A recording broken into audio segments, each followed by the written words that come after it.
Gaur hemen aurkeztu duguna da bizitza osoko ikaskuntzarako kontseilua, eta kontseilu honek lotura dauka plan estrategikoan fakultateak adierazi zauen nahi horrekin, bizitza osoko ikaskuntzarako eta ikerketarako fakultatea izatea.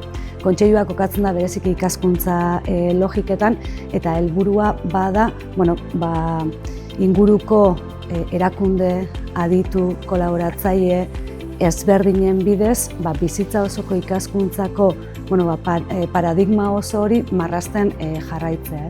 Ikusi zen dut, arlo asko ikutzen da mobilatu da zela, eta nik uste dut horrek emango dut zela kutsu berezixaua kontseilu honi. Gainera ez bakarri, igual ohituta gaz, beti titularazio ofizial batzuk ero lortzen, eta hortik kanpo geratzen den zerbait, eta gainera gizartiei begira eta gizartiakin.